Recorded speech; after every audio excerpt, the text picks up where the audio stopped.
जय जिनेन्द्र, प्रणाम, नमस्ते। छोटे तीर घाव गंभीर, इस श्रृंखला में आज मैं अपनी दूसरी कहानी लेकर के आपके सामने उपस्थित हुआ हूं। पिछली कहानी का अंतिम शब्द था, अंतिम लाइन थी, enjoy every moment of your life. आज इसी से हम अपनी बात को आगे बढ़ाते हैं। काफी पुरानी एक बात है। एक शख्स हुआ करता था, अंगुलीमाल। बहुत बड़ा डाकू था। उसके बारे में ख्याति थी कि वो इतना चपल था कि एक सांस में बड़ी से बड़ी पहाड़ियां चढ़ जाया करता था। किसी भी तरह का स्वांग रच लेता था। हर तरह के हथियारों को चलाने में माहिर था। उसके पास में बताया जाता है कि इतनी धन संपत्ति इकट्ठी कर ली थी उसने कि छोटे मोटे राजाओं रियासतों के पास में भी उतनी संपत्ति नहीं थी। इतना उसके पास में धन इकट्ठा हो चुका था। लेकिन कहीं ना कहीं कोई चीज उसे कचोटती रहती थी। कहीं ना कहीं कोई खुशी, कोई आनंद की कमी उसे महसूस होती थी। उसके लिए वो दर दर भटकता भी रहता था, लोगों से पूछता रहता था, लेकिन कहीं भी उसको उसका उत्तर नहीं मिल पाता था। सौभाग्य से एक बार उस जंगल से, जहां पे वो डाके डालता था, गौतम बुद्ध का निकलना हुआ। उसने गौतम बुद्ध को बंदी बना लिया। अपना परिचय देते हुए उसने अपनी समस्या का भी बखान किया और ये भी धमकी दे डाली साथ में कि अगर इस समस्या का आपने निदान नहीं बताया तो आपका मैं वध कर दूंगा। गौतम बुद्ध मुस्कुराए, बोले कि कोई बहुत बड़ी बात नहीं है, छोटा सा हल है, कर लेंगे। तुम सुबह 6 बजे पहाड़ी की तलहटी पे आकर के मुझे मिलो, इस बात का समाधान हो जाएगा।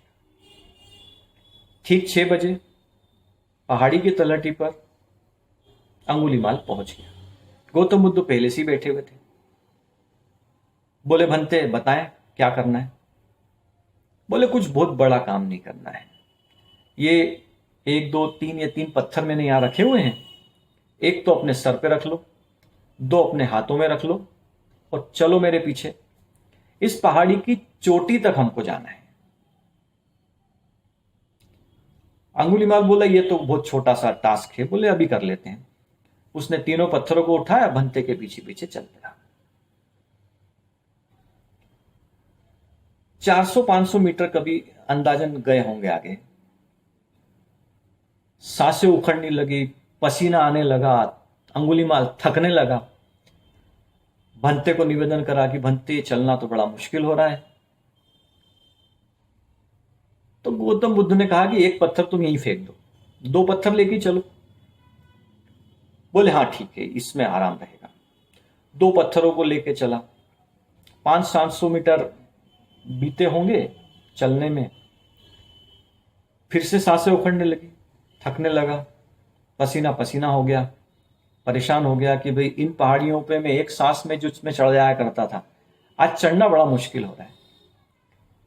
फिर भंते से निवेदन करा कि भंते, बड़ा मुश्किल है, चलना बड़ा कठिन हो रहा है।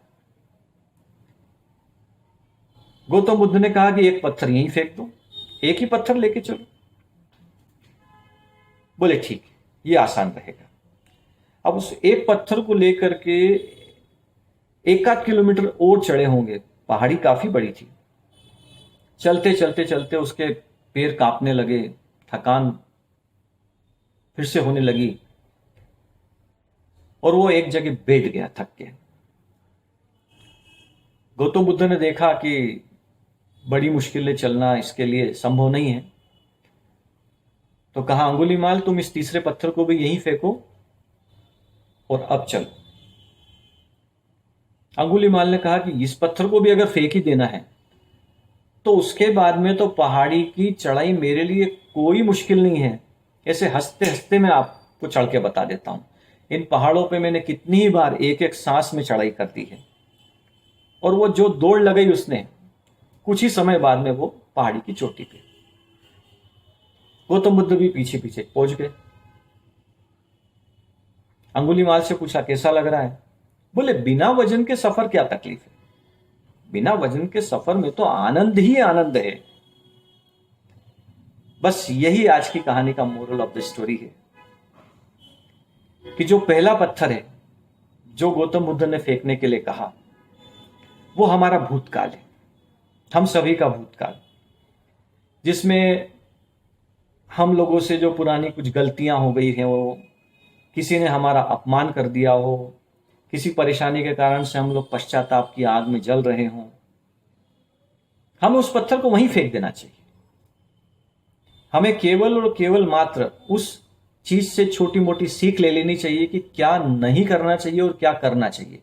इसके अलावा किसने हमारे साथ में अपमान किया, किसके साथ में गलतियां हुई, क्या हुआ, उन सब बातों को छोड़ करके बिंदु लगा देना चाहिए और उसको बंद करके फेंक देना चाहिए।